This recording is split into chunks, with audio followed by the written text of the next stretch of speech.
প্ৰিয় দৰ্শক, হিন্দু ধৰ্মত সপ্তাহৰ প্ৰতিটো দিনৰ এক বিশেষ তাৎপৰ্য আছে। কাৰণ সপ্তাহৰ প্ৰতিটো বাৰ কোনোবা নহয় কোনোবা দেৱ দেৱীৰ নামত উৎসৰ্গা কৰা হয়।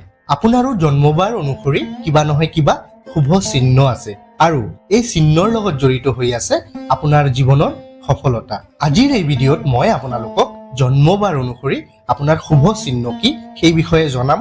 গতিকে আজিৰ এই ভিডিঅ'টো বহুতো গুৰুত্বপূৰ্ণ হ'বলৈ গৈ আছে, সেয়েহে আপোনালোকে ভিডিঅ'টো ধৈৰ্য সহকাৰে শেষলৈকে চাই থাকক। প্ৰিয় দৰ্শক, জীৱনত সফলতা কেৱল প্ৰচেষ্টাৰ পৰাই নাহে। সফলতা পাবলৈ বিভিন্ন বিষয়ত গুৰুত্ব দিব লাগে। জ্যোতিষ শাস্ত্ৰই কয় যে আমাৰ সকলোৰে জীৱনত কিছুমান শুভ লক্ষণ আছে। এই লক্ষণসমূহক আমাৰ জীৱন শৈলীৰ সৈতে একত্ৰিত কৰিলেহে ভাল ফলাফল পোৱা যায়। ভাগ্যও তেতিয়া আমাৰ লগ দিয়ে আৰু ভাগ্যৰ লগত প্ৰচেষ্টাৰ সংমিশ্ৰণ ঘটিলেহে সফলতা আহে। মানুহৰ জীৱনৰ শুভ লক্ষণবোৰ জন্মবাৰৰ ওপৰত নিৰ্ভৰ কৰে আৰু এই জন্মবাৰ অনুসৰি মানুহৰ শুভ চিহ্নবোৰো বেলেগ বেলেগ হয়। এই শুভ চিহ্নবোৰ যদি আপুনি আপোনাৰ ঘৰত ৰাখে তেন্তে আপোনাৰ ভাগ্যটো সলনি হ'বই, লগতে বাস্তু দোষৰ পৰাও মুক্তি পাব। এই শুভ চিহ্নবোৰ আপুনি আঙুঠি বা লকেট হিচাপে পিন্ধিব পাৰে, লগতে ঘৰৰ দুৱাৰত, কামৰ টেবুলত, গাড়ীত বা অফিচত ৰাখিব পাৰে আৰু যদি আপুনি বিচাৰে তেন্তে এই চিহ্নবোৰ টেটুও কৰিব পাৰে। গতিকে আহক আমি চাই লওঁ কোনটো বাৰৰ বাবে কোন চিহ্নটো শুভ।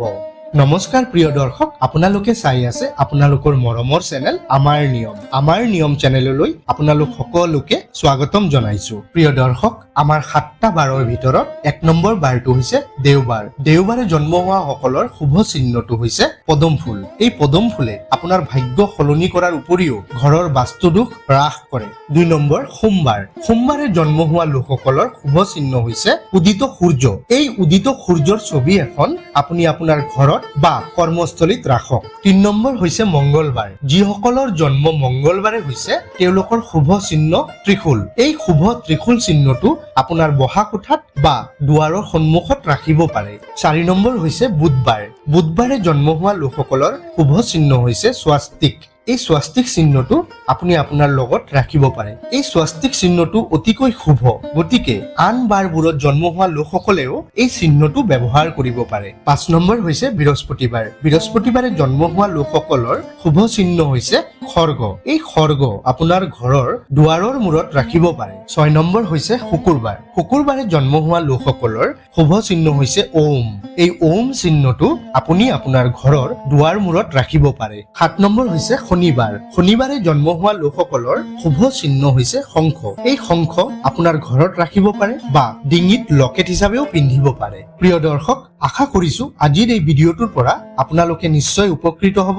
আজিৰ ভিডিঅ'টি মানেই। ভিডিঅ'টো ভাল লাগিলে এটা লাইক কৰিব, ভিডিঅ'টো যিমান পাৰে শ্বেয়াৰ কৰিব, লগতে ধুনীয়া কমেন্টছ কৰিব আৰু আমাৰ নিয়ম চেনেলত যদি নতুনকে আহিছে চেনেলটো এতিয়াই ছাবস্ক্ৰাইব কৰি দিব। নতুন এটা ভিডিঅ'ৰ সৈতে পুনৰ লগ পাম। ধন্যবাদ।